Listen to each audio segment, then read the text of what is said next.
kayo pala nandito. Praise God. Hallelujah. Okay. So, start na tayo para makarami tayo kasi totally kinakabahan ako. So, ito Hindi pong... halata, hindi halata. So, well, okay. So, ang share ko po is, ito po ay foundation biblical po sa atin and the same time we can use in our daily lives. Magagamit po natin to sa pang-araw-araw. Ito pong share ko po. Hopefully, dito po, ito pong share ko po, natutunan ko po sa School of Destiny. So, sa mga classmates ko dyan, I pray more new revelation dito sa tuturo ko. At sa mga bago, I pray yung revelation, new revelation din sa inyo na meron tayong matutunan. Amen. Hallelujah. It's about the kingdom of God, which is ilang weeks na tayo na nagtuturo si Pastor Ron and Pastor Russell about the kingdom. So at least meron na tayong foundation. So alam na natin yon. Medyo makukuha nyo na to. Okay, praise God. So ang title po natin is, kita nyo yan, Susi. Kingdom Priority. Wow. Yes. So, the keys to life. Ayan. Okay, basahin po natin yung Bible verse nito. Supporting po. Sige lang. Isaiah 26:3, you will keep him in perfect peace, whose mind is stayed on you because he trusts in you. Amen. Amen. So, napakagandang pangako po to. Naiingatan daw. Iingatan tayo ng Panginoon. Amen. Kung ang isipan natin, yung steadfast, ikaw ay nakapokus sa Kanya. Dapat nakapokus po tayo. Yan ay palatandaan na nagtitiwala tayo sa Kanya. God will keep us in the perfect peace. So yun po yung palatandaan. Pag po tayo ay nakapokus sa Kanya, ibig sabihin po, nagtitiwala tayo. Amen. So yun po yung palatandaan na relax ka lang kasi it means may tiwala ka kay Lord, nagtitiwala ka. That's the faith. Amen. Okay, pag naintindihan po natin yung kingdom first, dito po tayo magsisimula na malaman at maintindihan ko kung paano mabuhay effectively Amen. here in earth. When you understand kingdom first, magiging epektibo po tayo sa paglakad dito sa mundo. So lahat naman po tayo gusto maging effective dito sa mundo, di ba? Habang tayo po ay nabubuhay. Amen. Yun naman lahat naman yun ang kinuha na eh. So lahat natin gusto natin makontrol ang ating destiny to live out our dreams. So nangangarap po fulfill ang ating highest potential. So lahat po na possible ay po maintindihan natin na kailangan po natin i-embrace yung principle ng kingdom of God. So, yun nga po, kingdom first. Yun po yung principle, kingdom first. So, will make at your dreams possible. Mangyayari lang po yung ating dreams kung iunahin po natin yung kingdom ni Lord. Amen. Lord po. It will allow us to understand the keys to life. Yun po yung the key para po ma-fulfill po natin yung ating destiny is kingdom first. God Amen. first. It means, si God po unahin natin. Yun po ang sikreto na para maging successful po ang ating buhay. Amen. Amen. Next slide. Ayan. The greatest strategy. Not dead. Amen. Yan. Yan po pala, akala ko ang ang greatest strategy na yung mamatay ka lang. Yung pala, mamamatay ka pa na hindi mo na-fulfill yung purpose mo. Mas matindi pala yon. Greatest daw po yon. Kaya wag kayo pong mamamatay na hindi po na-fulfill yung purpose. Wag mo muna kayo mamatay. Kailangan ma-fulfill muna po. Oh. Wala. Kailangan ma-fulfill muna. Walang mamamatay dito. Yes. So marami pong tao obsessed sa panahon na gusto pahabain ng buhay, pero hindi nila naisip, ano ba, bakit ako nandito sa mundo? Ano ba yung meaning ng life? Bakit ako nandito? So dapat naintindihan natin yung purpose natin. Amen. Okay, the greatest challenge in life is knowing what to do. Yes. Dapat alam po natin kung ano po yung gagawin natin. Kasi every morning, gumigising po tayo. Gagawin na naman natin yung daily routine natin. Yung bang ginagawa nating daily routine, yung ba ay naka-align kay God? O yung gusto mo lang? So dapat po, alam natin, kung ano yung gagawin natin. Hindi yung basta nang gigising, magiging routine na lang ulit. Bawat umaga, bumabangon tayo, nagpapatuloy sa daily activities. But the question is, are we doing what we are supposed to be doing sa buhay natin? Okay, the greatest mistake. Babasa nga po. The greatest failure in life is being successful in the wrong assignment. Amen. The greatest failure in life is being successful. Yan po. Napakakuwan po nito. Nagrema po to sa akin nung narinig ko itong preaching nito from Pastor Resti, nung sa aming teacher po. Ito po, greatest failure in life in being successful in the wrong assignment. Akala natin, wow bro, si Kuya Art, welcome. May ganyan. So, ito po, nung naunawaan ko po itong turo na to, kasi nung araw naiinggit po ako sa mayayaman. Bakit sila hindi nagsisimba? Yung mayaman, sila pa yung, kami nagsisimba kami, yung iba talaga nagsisimba, bakit hindi nabibless? I mean, tama lang, sila, mayaman na, yumayaman pa. Parang napapatanong ka, ba't ganun Lord? It's unfair, di ba? Napatanong rin ba kayo nun? Yes. Oo. Pero nung naunawaan ko po, nasa Bible pala to. Nakarinig ako ng isang preaching about doon sa mayayaman, lalo pa yumayaman. Sila pa yung mga gumagawa ng kalukuhan, yumayaman pa. Mga nangungurakot sa political, sila pa yung yumayaman. Ang gaganda ng suit nila, mga damit nila. Parang nakakaingit, di ba? Parang, kung hindi ka pa Christian, may inggit ka talaga eh. Madi-disappoint ka. Pero kung maunawaan natin, nasa Bible verse po pala to. Ayun po. So basahin ko lang. Yung pagiging busy is common human pastime. Nandun pala. So, ito po, gusto ko po ikuha ko dalan to, hindi ko na pabasa. So, napakaganda po awit. Ito po sa mga nagko-question na bakit sila yumayaman pa, hindi naman sila naglilingkod. Gumagawa na sila, nag-corruption na, lalo pa yumayaman.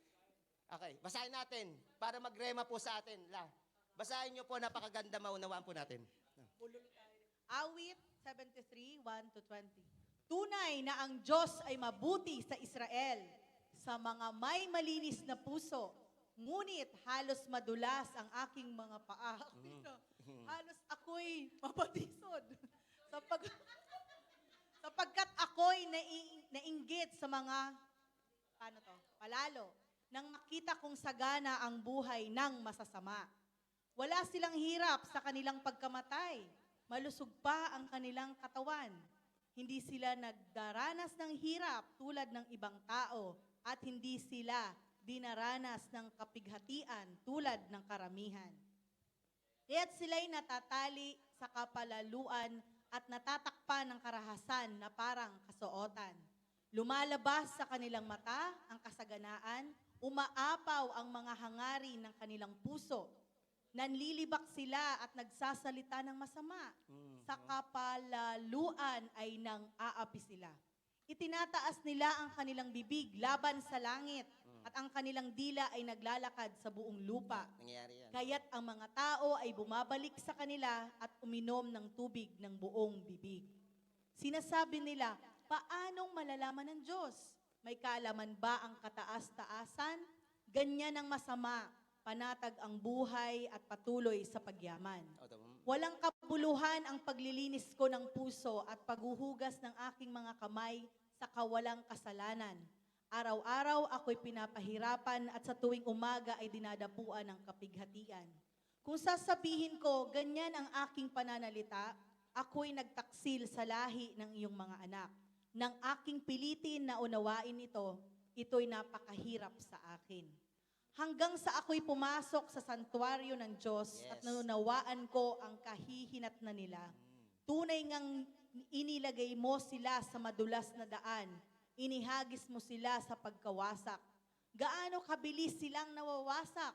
Naglalaho silang parang isang pangarap. Gaya ng panaginip kapag nagigising, gayon mo rin, Panginoon, wawasakin ang kanilang anyo. Amen. Amen. Grabe yung nagsulat nito sa Psalms. Grabe. Kaya wag na kayo mainggit. Unawain niyo po to na meron pong, si God is, meron pong justice. Yes, mayaman sila, pero hindi sila naglilingkod or hindi nila kinukuha yung purpose nila or naglilingkod sa Panginoon. Hindi naman masama yumaman, basta balance. O hindi balance, mas lamang dapat kay God. Huwag natin kakalimutan yung kung sino yung nagbe-bless sa atin. Kung ikukuha natin itong Bible verse na to, ang tindi na nagsulat. Alam niyo po ba kung sino nagsulat nito? Ang director po ng nagsulat nito ay si Asaph. Ito po ay worship leader ni David. Siya po yung nagli-lead ng kaya ito po yung Psalms, sila po yung nagko-compose ng kanta. Na-compose niya po to dahil na-experience niya po to. Nadudula siya pag nakakita niya ng mayayaman. Sila na nga yung hindi nagsisimba, yayaman pa, ang gagara ng sasakyan, ang gaganda ng damit. Na ganun siya. Hanggang nabago siya nung pumasok daw siya sa sanktuaryo ng Diyos.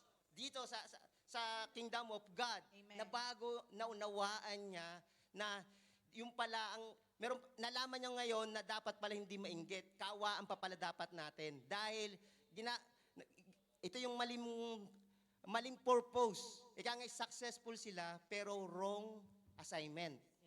Yes, sa earth is pa successful ka, pero yung pang-eternal hindi mo nagampanan, yun ang mahalaga eh. Temporary lang. Sabi niya, hindi mo madadala kung ano may naging successful mo dito. Amen. Dito lang sa earth, parang nanaginip ka lang. Pag ginip mo, nawala na agad, di ba? Ganun lang kabilis. Hindi mo madadala kung ano naging successful mo here in the earth. Amen. Ang natin, dapat, hindi masama yumaman, basta don't forget si God. Laging Amen. God first. Amen. Kasi hindi niya kasi naintindihan kung saan nanggagaling yung blessing eh.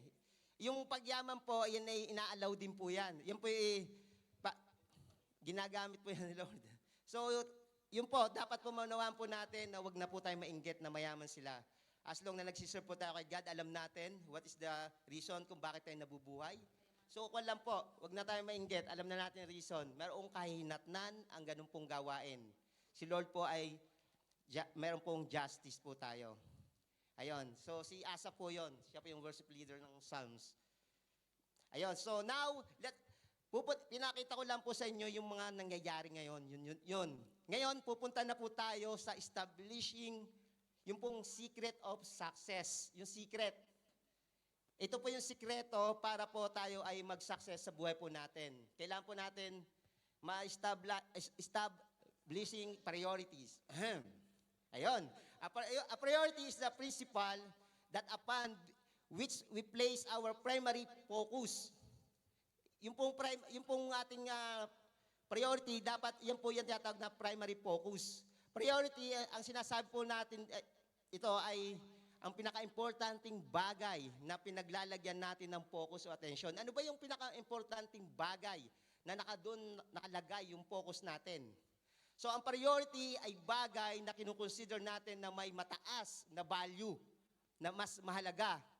So, isipin natin kung ano ba yung pinakamahalagang yung priority natin. Dapat doon nakatuon yung ating time. Ang pag-establish ng priority ay nangangahulugang ito, ang first among others. Kung limitado lang ang oras mo, ano ang pinakamahalagang? Ano yung pinakamahalagang oras? Ano yung ginagawa mo napakahalaga? Kasi 24 hours in one day. Nag-work tayo ng 9 hours and then ang biyahe ko pa is 4 hours back to back. So 30 na. Ano na magagawa ko sa limitadong oras natin? So ngayon, saan natin ilalagay yung natitirang oras? Limitado lang po yung ating daily routine. Yan po, yung ating daily routine is talaga pong kailangan manage po natin. Alam natin kung saan ilalagay natin yung mahalaga, yung priority. Ang pag-set ng priority ay parang ranking. Ginagawa natin ito para maayos ang pagkasunod-sunod ng mga bagay sa buhay ayon sa kahalagahan. Ang ranking ay order, ay of importance. Ibig sabihin, nirarank natin ang lahat ng bagay base kung gaano kahalaga. Example, kailangan i-rank po natin. Kaya dapat i-analyze po natin yung daily routine natin, saan po ba natin nilalagay. Example, of course, una si God. Pangalawa, family. And then, pangatlo, trabaho. Dapat nararank po natin yan. Kung di natin nasiset yung ranking na yan, ay mahirap po, mauubos ang oras mo. So, depende sa values mo kung paano mo i-determine mo kung gaano kahalaga. So, i-focus ang oras mo, ang attention mo, ang energy mo. Mauubos yung energy mo eh, kung wala kang ranking. Una ang Diyos sa... Okay. So in short, life is a matter of putting first thing first. Success in life is effective use of time. Yun daw po, ang success ng life is kung paano natin gagamitin yung oras natin. Ang tagumpay po natin sa buhay ay nakadepende sa kung paano natin ginagamit ng tama at mahusay ang ating oras. Okay, meron po dalawan tayong key po na ikukuhan ko po. Yung the key to success is effective use of time. So, applicable po talaga ito sa daily lives po natin. Okay. Okay, the key to success is effective use of time. So, bawat isa sa atin ngayon is the sum total of how we spend our time. Yan po yung total. Kung ano po ngayon tayo, yan po yun kung ano yung ginawa natin sa oras, ito na po tayo ngayon.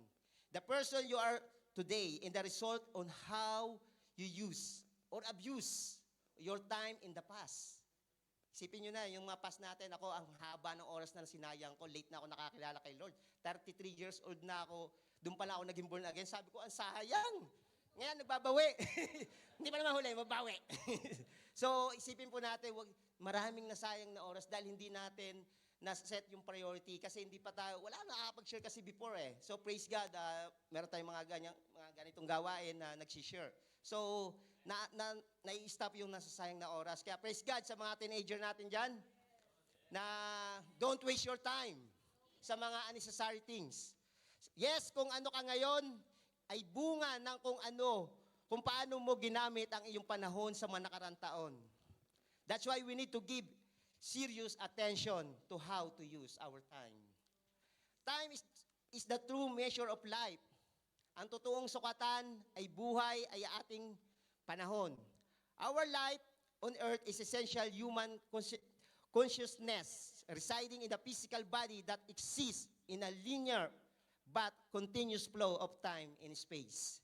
So, tuloy-tuloy lang po tayo mambuhay natin. Isang continuum ng time and space at kung paano natin gagamitin ito ay depende sa atin. Tayo po ang depende sa paggamit po natin. Okay, so another example po, yung time can also describe as currency. Alam nyo na ba ang salitang currency is a medium of exchange? So sa ating ekonomiya, yun po yung kabuhayan natin. We use money to purchase goods and services. So yun po yung ginagamit natin sa Pilipinas. Sa Pilipinas, ang pera, yung peso, di ba? Yan po yung medium of exchange. So now, in the same way, the money is the currency of the economy. Yung po ang ginagamit, yung money po. The time is currency of life. Yung naman time is currency of life natin. Yung time na nagdadaan is our currency of life. Napakalaga po yun. So just as we use money to purchase things, yun yung currency noon. We use our time to purchase life. So, yun po yung example natin, yung pong money, yun po ang ginagamit natin para sa ekonomiya. Para sa life, sa ako naman natin, sa life is yung time natin. Yun po, the currency of life. Okay, so how we spend our time determine the quality of our life. Even our death. Paano daw po? So, okay, example, how will feel when you die? Nung halimbawa namatay ka, ano magiging reaction ng mga tao? Ano bang ginawa nito? Ano ba nung nabubuhay to? Ano bang ginawa nito? Ano magiging feedback nung namatay? Itong tao na to nung nung nabubuhay, depende kung anong ginawa mo sa lupa. Masasabi, kung ano yung ginawa mo, yun ang magiging result ng feedback mo. Kaya, gawa na tayo ng mabuti, yung magagandang bagay para ay yung masasabi ng mga kaibigan natin na itong tao na to talagang ginamit ng Panginoon, nagamit niya yung purpose niya. Hindi yung, ay mabuti na lang namatay na siya, nabawasan din yung masama sa mundo. Grabe. Ang pangit, di ba? So, piliin nyo na yung tama. So, the way we invest our time on this side of the grave makes all the difference. So, the quality of our life in the lives of those close to us. So, it's directly really related to how we spend our currency of time. Okay, dapat po tayo nag-i-invest ng time, kung nag-i-invest po tayo ng health, we become healthy. Pag nag-invest po tayo ng learning, we became wise. Di ba? Siyempre, nag-aaral ka eh. If we invest time in spiritual growth, we become spiritually matured. True. So nagiging matapang po tayo sa buhay pag nalaman po natin, pag umattend po tayo ng mga seminar, natututo po tayo. Hindi tayo Amen. papayag na umaattend na hindi natututo. Kaya praise Yes. God, may ganitong mga gawain natututo. Kami, natuto lang kami dahil wala akong alam before. Now, praise God, meron pong na-apply ko rin po Natutunan. sa sarili. Hindi lang po, aside from the spiritual, pwede po nating gamitin sa ating daily lives po to. Napakaganda po. Binibigyan po tayo ng wisdom how to walk, how to live here in the earth. Kaya, I encourage everyone, sa tuwing may gawain, attend po kayo. Amen. Dahil yan po, nag-i-invest po kayo. Nag-i-invest kayo sa kingdom of God. Amen. Hindi po kayo talo dahil yan po ang magiging puhunan nyo. Amen. Yan po yung key para pumunta po tayo magpatuloy tayo sa pinapagawa ni Lord. Amen. Kaya invest na po tayo. Nagiging, kaya nga full of wisdom kapag umaattend tayo. Kaya nga kapag, totoo naman yun pag umaattend ka, marami kang matutunan Kahit yun, di ba? Kaya, I encourage you, attend po kayo. So, but if you neglect these things, you cannot expect to grow in them. Di ba? Siyempre, wala kang matutunan, hindi ka umattend Kaya palagi po tayong umattend sa mga gawain. In today, modern life, our attention is constantly under attack daw ngayon. Dahil alam mo bakit? Dahil maraming mga voices tayong naririnig. Mga opinion, mga idea, mga chismis, for every relationship. Iba't iba po yung naririnig natin ngayon. Kung ano naririnig natin na boses, daming boses tayo naririnig. So sa mga kamag-anak natin, sa churchmate natin, so dyan, nakakuha po natin. All of them are trying to buy our time and attention. So, naalala ko dito, somewhat they say may be valuable, but many of things we hear are not worth our time.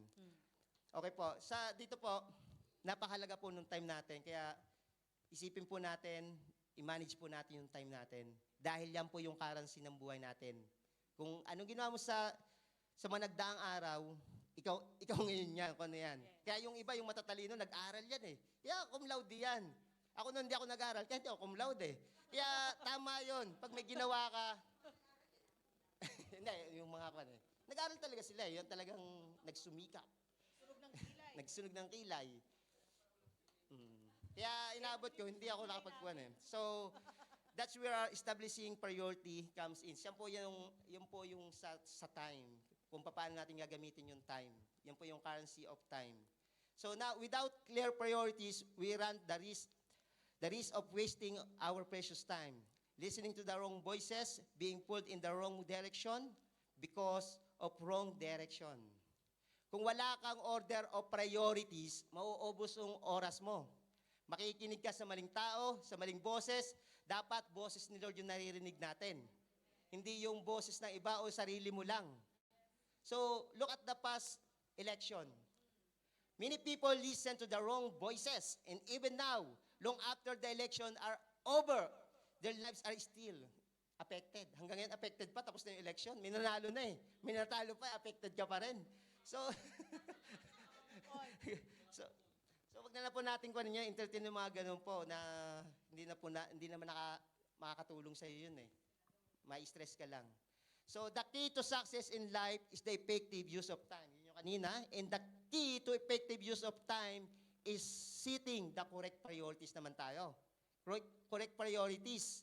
The only way to spend your time currency effectively is to identify the right priorities in your life. Kailangan ma-identify po natin, ano ba yung dapat lang gawin? Hindi yung hindi mo gagawin mo. Mauubos sa oras mo. Okay, ito, pakita po natin. Number 1, preoccupation with priority will preserve and protect our life. Yan po yun. Pinoprotektahan po at pinipreserve ang ating buhay or life. So what is life? As we have discussing, it means yung pong time. Ang buhay po ay resulta kung paano mo ginamit ang oras mo or time. And then what is priority? Priority is doing the right thing at the right time, at the right way. Sa tamang bagay, sa tamang oras, sa tamang paraan, yan po ang kahulugan ng priority. Ang pag alam mo ang priority mo, your life will be protected. Kaya Amen. protected ang buhay mo kung alam mo yung priority mo. Ito po yung Amen. naiitulong niya. Because, sabi niya, why? Because if you know your priority, and you're doing the right thing at the right time, yung kanina, at makakaiwas tayo sa paggawa ng maling bagay. Sa maling oras, sa kwan po. Kasi kung tayo po ay sinalihan natin yung mga hindi, ito po, napoprotektahan po yung buhay natin. Sumali ka sa mga grupong magugulo, yung mga snatcher, magiging snatcher ka rin. So, hindi mo naman priority yun, doon ka napasama, so, may tendency mahuli ka, o kaya drug addict ka, makukuwang ka. Tukhang. Tukhang. So, hindi na protektahan yung life mo. So, maling priority ang direction na ginawa mo. So, ito po, napoprotektahan po natin ang ating buhay kung alam natin yung tamang priority. Amen. Kasi alam natin, nakapokus tayo doon eh. Yes. Doon inilalagay. Tama. Mm. Okay, priorities enable us to spend our days putting first thing first. Yun, dapat alam natin kung ano yung una, yung tamang gagawin. Number 2, bilisan na natin to. Correct priority is the principle of progress. Ito ang prinsipyo na tunay na nagpapaunlad. But remember, progress is not measured by how much we get done. But may English po kasi Paul is there, kaya meron konti po, ninotes ko po ito eh. By the whether or not, we are moving in the right direction. Kaya marami kang nagagawa kung hindi naman ito ang nakakatulong para makarating ka sa iyong destiny. Meron po tayong ang dami nating ginagawa, hindi naman pala yung destiny mo. Parang, hindi, nasasayang yung oras mo. So, wala pong silbi na ang dami mong ginawa,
yung mga panunod ng Netflix, hindi masama, wag lang masyadong makuhan, wag sobrahan.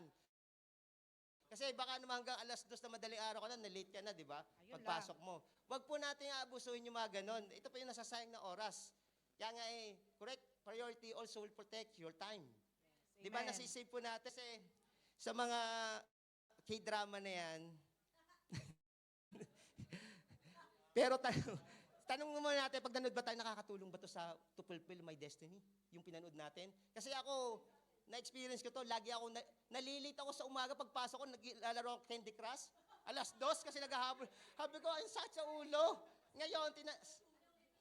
Ngayon, na-experience ko, nako, hindi pala maganda to. Tinigil ko po yun dahil nasasayang yung oras ko at naapektuhan pa yung trabaho ko. So, naubora. Yung mga chismes, isa rin po yan, bisyo rin po yan. Kwentuhan na pag-ausap ng buhay ng iba. So, yung mga nagreklamo, bakit mas maayos ang buhay nila, yung sa iba hindi. So, kasi tingin ka na tingin sa iba. So, dapat nagpo-focus tayo sa destiny natin. So, our life is determined by what we purchase with our time. Correct priority not only protects our time and also protect our energy. Di ba? Na-experience ko yan eh. So yung iba, hirap na hirap bumangon sa umaga. Bakit? Puyat. Nagkape saan? Koti. Jollibee. Sa Jollibee. At saka sa Starbucks. Hindi ko nga, actually, McDo to nung una eh. Kasi wala sa JKM noon. Nilagay ko na Jollibee, dinilit kong McDo. Hindi maganda yun, no? Starbucks. Kaya sa online yun, nabanggit ko sa mga teenager natin, don't waste your time sa online. You can play limited lang. Huwag niyo sobrahan. Once na naayos niyo yung mga gawing bahay, yun na muna. And then you can play. So, kailangan ba, tanungin natin, kailangan ba natin yun? So, dapat may self-control tayo. Ang pera, pwede pang kitain muli. Halimbawa, gumastos ka malaki. Pwede pang kitain yan. Pero yung oras, hindi mo na maibalik. That's Hindi mo na true. maibalik yung nangyari before. Agree. Maging matuto na lang tayo sa nangyari ngayon. Kaya ingatan natin ang ating energy at time. Kasi sarili natin yan eh. Don't waste your precious time and energy sa maling priorities. Sayang. Napapagod tayo. Bibuhos natin lakas natin sa mga hindi naman priority sa buhay natin. Hindi naman natin kailangan yon. So, kailangan reflection po natin. Meron akong, yung aking sister-in-law, yung kanyang daughter-in-law, 31 years old na ngayon, nag-aaral pa hanggang ngayon kasi hindi niya alam ang priority. Until now, nag-aaral pa rin, mag-asawa na sila. Sabi ko, sayang yung oras, dapat nagtatrabaho ka na, may anak ka na, iba na dapat yung mo. So, ganun po, kung hindi mo alam ang iyong priorities, sasayang oras tumatakbo. Dapat naglilingkod ka na, ngayon nakaupo pa rin. So, dapat alam natin priority. Di ba? That's true. Sabi sa Colossians 3:2, basahin po natin. Dapat ito lagi yung sineset natin. Set your minds on things above, not on earthly things. Yun. Ito po yung dapat, doon po tayo nakapokus sa taas, hindi po dito sa earthly things. Kasi Amen. temporary lang po tayo dito. Hindi natin madadala yun nandito. Yes, ginagamit po to para to fulfill your destiny. Hindi yung mag-enjoy tayo. Huwag sayangin ang oras. Huwag sayangin po, sayang po. So yun po, natuto po ako dito dahil nangyari sa akin yan. So I hope makampo rin natin yan. May apply natin sa sarili dahil sa sarili niyo po yan makakatulong po yan. Kaya sinasabi ko, magagamit natin ito sa daily lives. Okay, number 4. Correct priority, protect talents and gifts. Yun, maganda to. Maganda. Saan napupunta ang oras mo? Kung mali yung priority mo, hindi na di-develop. And ang talent mo, hindi na di-develop kung yung gifts mo, nauubos yung mga maling bagay ang iyong oras. So if you have correct priorities, yun ang magbibigay ng protection sa mga talents na kinaloob niya. Example, you have a talent like sa worship. Kung yun ang talent mo, mag-focus ka doon. Hindi yun ang talent mo eh. I-develop mo. Kasi pero kung ibang ginagawa mo, hindi mo ma-develop yung talent. So napoprotektahan mo yung talents and gifts mo. Kung anong merong nilagay si Lord, pagyamanin po natin. Amen. Huwag mong baliwalan yung kung ano meron ka, kung ano nilagay ni Lord. Ikuan po natin, yun yung destiny mo, yun yung meron ka eh. Huwag na yung gagawa ka na hindi naman yun. Sayang oras, focus ka sa binigay ni Lord. Pagyamanin natin, enhance natin yan. So yun po, napoprotektahan kung alam natin ang tamang priority. Number 5, correct priority also protect. I like this. Dito, naturuan ako dito. Thank you, Pastor Rusty. Aresti. I like. Gustong-gusto ko yung tulong niya. Actually, grabe. Lagi ko pinapanood ito eh. Madali po mag-decision sa buhay kung alam mo ang priority mo. Yes! True. Kung di mo alam ang priority mo, mahirap mag-decide. True. Mag-decision. Kaya kasi maraming tao ang gustong makakuha ng attention mo. Na ibigay mo ang kanilang yung yes mo. Naalala ko sa office namin, pag tuwing may holiday, tatanungin agad ako nila, ano yung available mo? Kasi alam nila yung Friday, so okay, alam na yan. Pag hindi umubra, wala kaming gathering. Pag hindi umubra, alam nila eh. Hindi, kasi alam ko ang priority ko. Alam ko ang priority ko eh. Kaya pag hindi ako available, hindi nila natutuloy kasi wala ako. Yaks. Hindi, to God be all the glory. Yes. So, yun po. Kasi pag alam mo ang priority mo, ayayin ka nila, alam mo agad no. Kasi alam mo kasi may gawain sa kay Lord. Yes. Alam mo agad masabi, no. Check ko yan ng iba pang date. Ganun na sila, So, kaya hindi kami natuloy last time kasi meron tayong hearing seeing. Sorry sa mga office mates. Sorry, mga... Hindi kasi, sayang yun, opportunity. Grab natin yun. Ganun yun. True. Oo. So, yes, hallelujah. Natatawa lang din ako sa nila, alam mo, hindi sila, pag may gathering kami, hindi sila kakain hanggat wala ako. Taga-pray kasi ako dun eh. Hindi, totoo. Nakakatuwa lang, nakakatuwa. Nakakatuwa na galit na galit na, nasaan ka na, nasaan ka na? Hindi sila, gutom na kami, walang kumakain talaga. Praise God. At least, ayun, so madali po tayo mag-say no. Kasi gusto na nila makasama tayo, of course. Balance lang natin, sorry, natalsek. Balance lang natin yung ating buhay. Yes, dapat nakikisama rin tayo. Balance. But our priority, of course, si God first. Amen. Si God muna. That's right. Yes, sorry, ito yung schedule ko. So, according to sa schedule, doon po kami magkukampo. So, madaling sabihin mo na, sorry, hindi ako pwedeng sumama ngayon dahil meron akong plano at pinaglalaanan ng oras ko. Knowing our priority, if you establishing correct priority, sige, pabasa nga po. Establishing correct priorities injects automatic discipline into your life because it gives your life a sharp and narrow focus with laser-like intensity. Amen. So, nag-gives daw po ng life a sharp and narrow focus with laser-like intensity. Nagiging narrow. Na-eliminate na agad yung mga unnecessary things. At may disiplina ka. Willing kang magpuyat kung mahalaga sa fulfillment ng iyong destiny. Ganun lang dapat tayo. Willing tayo magpuyat para kay Lord yung to fulfill your destiny. Pero sa mga unnecessary thing na hindi naman naka-align sa destiny mo, wag po tayong sayangin yung oras na ganun. Pero kung about kay God ang pinag-uusapan, mag-invest po tayo. Kagaya nga sa hearing and seeing. So, dapat po, yan po yung ating pinapriority. Para po yung ating, alam natin, kasi ang kwan po dito is madali po natin ma-priority kung ano po yung ating dapat gawin kaagad. Madali tayong mag-decide. Pag alam po natin ang ating priority, makakasabi na agad na po tayo, sorry, hindi ako available ngayon.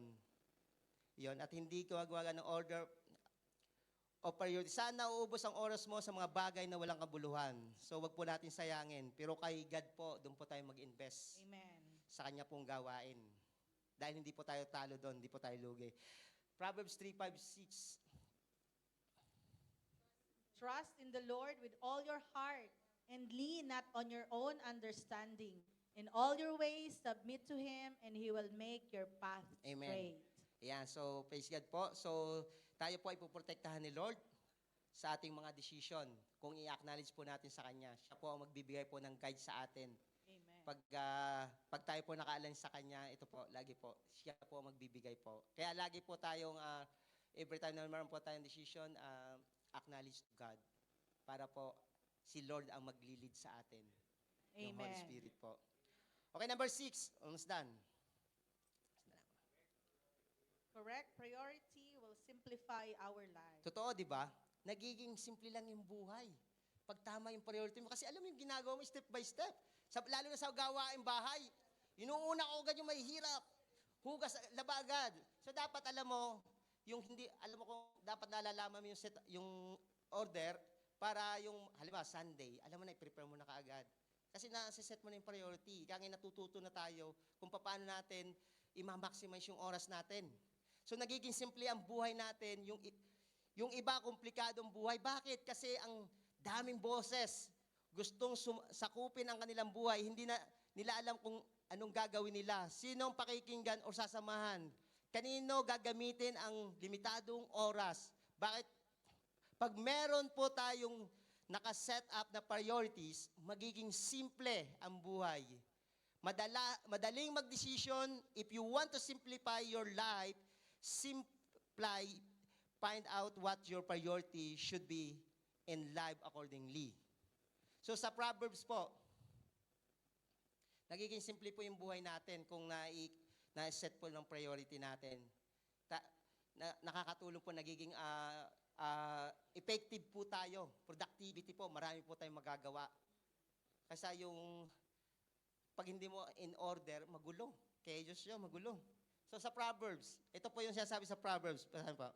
Proverbs 4:25 to 27. Look straight ahead and fix your eyes on what lies before you.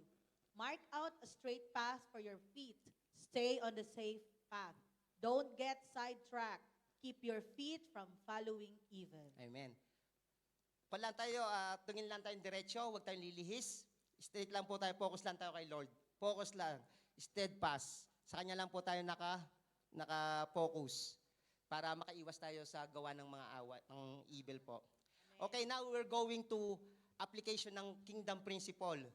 Kingdom of heaven. Natapos na po yung one natin, yung sa, pupunta naman tayo sa biblical po. Okay, kingdom of heaven was singular focus of Jesus Christ. Ito po yung message ni Jesus Christ is about kingdom.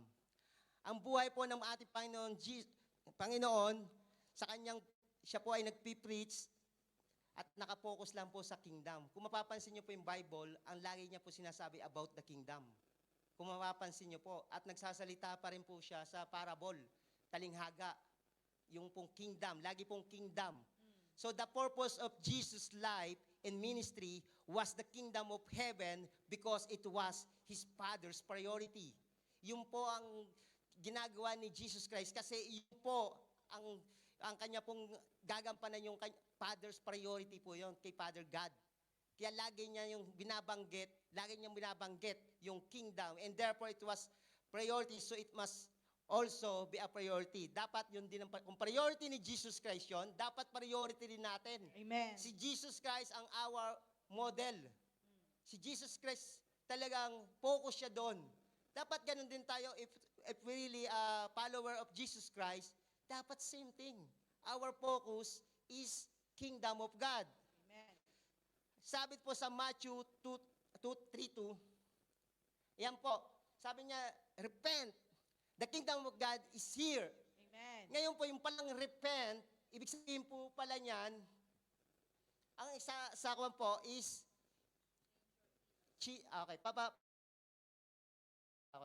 Repent. Change your inner self, your old way of thinking, regret past sins, live your life in a way that proves repentance, seek God's purpose for your life, for Okay. the kingdom of God Amen. is at hand. Amen. So, yung po pala, dapat, yung repent po pala is change your inner self, your old way of thinking. Yung pag-iisip po natin, kailangan pala mabago. Dahil ang kingdom of God ay nandito na, sabi ni Jesus Christ sa Amen. Matthew 3. Lagi niya pong binabanggit, yung paghahari ng Diyos is here. Amen. Kaya yung pag-iisip natin, kung ano yung mga priority natin, palitan natin. Unahin natin yung kingdom, ang ibig sabihin niya, dito pa sa pinipreach ni Jesus Christ. So, palitan po natin yung pag-iisip natin. Yung pong old way of thinking. Palitan na po natin yan. Dapat po priority natin yung kingdom of God, God first. Sa next slide po. Kaya yung meta, nakita nyo sa meta sa Facebook, yung pala is change. Yan po yung sa Greek word. Repent is yung change kanina. Yung neo, yung meta, wala pa ba sa ano? Yun po yun. So, meta, yun po, change and the neo is to think or preserve. Yan po. To change our mind. Okay, so, tayong mga mag-aaral sa salita ng Diyos, our priority must be the kingdom of God. That should be our main focus. Dapat doon po, main focus. Okay, we need to align our focus. Ano ba yung ating purpose dito sa mundo? Diba sa Genesis 1:26? Yes. Alam natin yon. Amen. Sa Genesis 26, ito pong verse na to ay reveal God's, okay, sabi ko na po, original intent of humanity to have dominion over the earth. Yan po yung ating destiny. Ito po yung plano ni Lord sa atin. Dapat dito po tayo naka-align. Amen. Dito sa, hindi po yung to chase up, hindi po sa ibang bagay, but to rule, manage, and steward creation under His authority. Amen. So nilikha tayo ng Diyos to rule, to have dominion to earth, not to pursue material things. Hindi po yung material things po ang pinapa-priority. Kung alam mo ang iyong destiny, na ikaw'y binigyan ng kapangyarihan, mamuno, mag-manage dito sa lupa. Yung binigyan tayo ng dominion and power, dapat ang priority ay naka-align sa destiny na yan.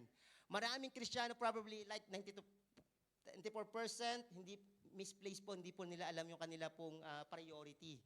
Kaya praise God, nakakarinig po na tayo dito na ang priority natin yung kingdom of God. So don't waste our time. Align po our destiny sa promise po ni Lord. So maraming Kristiyano ang nauubos ang oras at lakas sa maling direksyon, pursuing the wrong things. Ayon. Ang sabi nga, yung hindi mo pinapagawa ni Lord, ginagawa natin, wag nating gawin kung ano ang sinasabi ni Lord. Kung ano sinabi ni Lord, kung ano sinabi ng king, ng hari, hindi mababali. Pag Amen. sinabi niya na yon. Right. Sabi niya sa Numbers 23:19. Pakibasa nga po.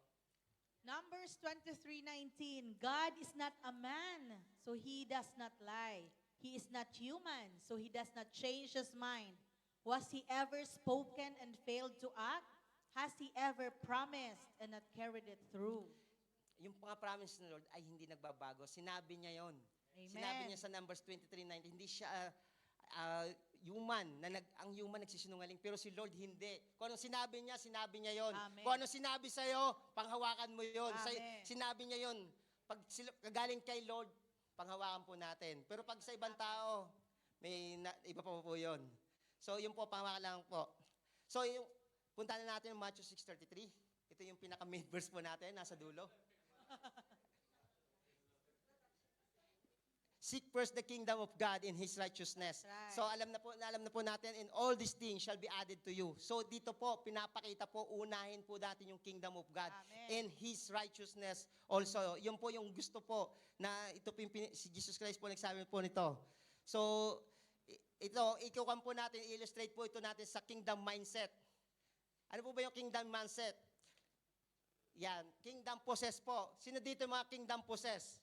Ito yung mga tao na nasa gapa sa presensya ni Lord, na pag may gawain, available Amen. lagi sila. Amen. Sa mga Bible studies, sa Sunday, pag may mga seminar, nandyan sila yan. Ito yung mga kingdom possess people. Amen. Understand that their lives are not for the pursuit of selfish gain, but for seeking opportunity to introduce others to the kingdom. So ito po, ang mga taong ito ay, ang sinisik niya, yung kingdom ni God, hindi yung Amen.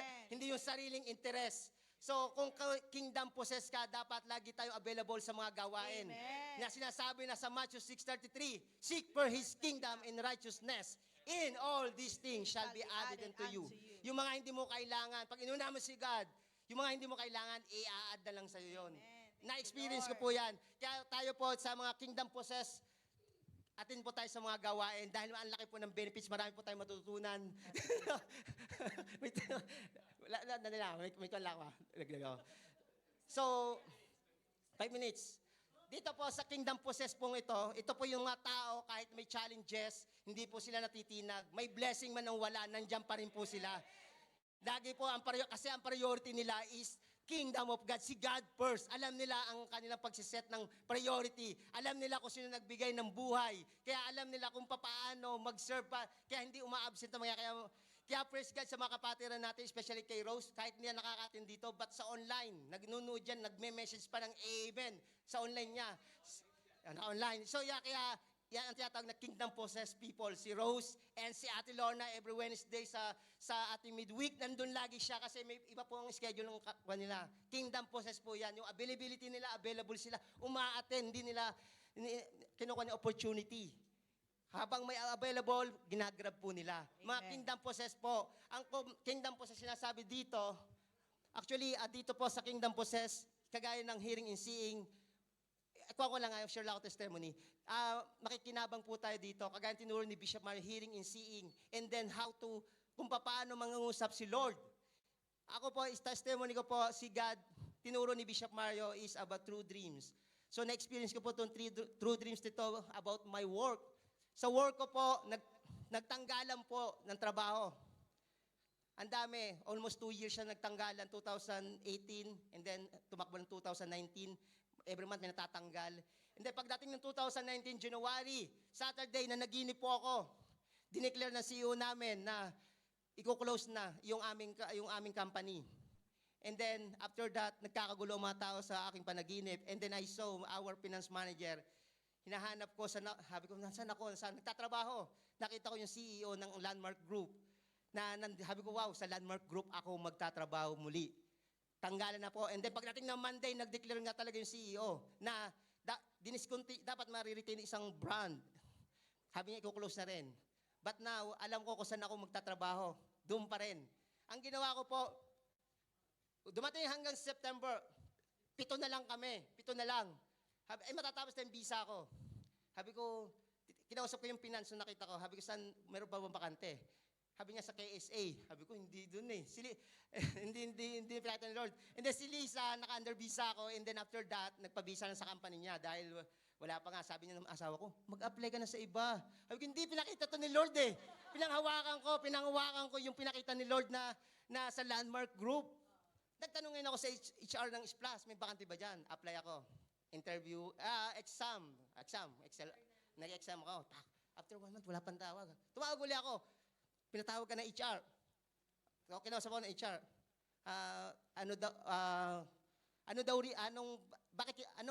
Bakit kita pinatawag? Anong pungkwan mo? Anong resulta? Sabi ko, I'm hard. Sabi niya, how did you know? Sabi sa akin, how did you know? Sabay talong po ako. Kasi yung po, lamang po, pag po tayo ay nakakita. Hindi ka mangangamba yung Amen. office mate ko. Yes. Pag binigyan daw siya ng offer letter, mamamatay daw siya. Dahil ang dami niyang credit card. Nakaangkla siya doon sa trabaho. Mamamatay daw siya. Praise God, hindi naman siya natanggal. Nakasama ko pa rin until now. So, ang sabi niya sa akin, baka hindi ako makakalakad pag ako binigyan ng offer letter.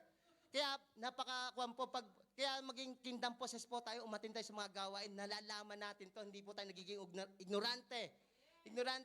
Kaya isa pong may nag-prophesy po sa akin, I was remember lang during kay Bishop, nung huling turo, si Pastor Jeff, sabi niya sa akin, magsusuot ka ng iba't ibang klaseng damit. Na-realize ko lang during kay Bishop Mario habang nag-preach siya. And now, I'm wearing free. Free pala. Nagsha-shopping po ako sa aming company ng libre. Wala po. Ito siya. Hindi. Iyon pala, naunawaan ko yung prophecy na yun. Kaya napakahalaga po ng mga atin na ganitong gawain. Yes. Nagkakaroon po tayo. Kaya yung mga sinusunod ko po, halos new po. Glory to God po yun. Sponsor. Ganun po kabuti si Lord. Kaya napakahalaga po ng mga gawain na ganyan. Yan po. So, glory to God po. Hallelujah. Nasa dulok Laimos. Hindi, ganun lang po. So, maging kingdom possess po. And while worshiping, I want to share po. Share ko lang po. While worshiping, sinasabi po dito sa kingdom possess. I encourage ko every one of us, bring one soul next Sunday. Kasi kingdom possess is to introduce others to the kingdom. Amen. So ito po na-reveal po while worshiping. So I encourage everyone, kung meron po kayong friend, you can bring on Sunday, invite them. And then this while worshiping, I receive po. So I believe there is kailangan na ma-introduce si God to others. So I encourage ko po. So to God be all the glory. Hindi ko na po tapusin. Praise God. So, To be continued. to be continued next week. So, shalom po. And hopefully, next week, meron po tayong dala ng one soul or more than soul. Glory to God po. Hallelujah! Pinapos mo yun.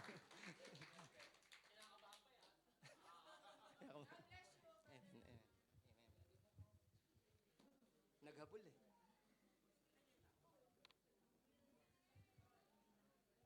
Ayun, dadako naman po tayo sa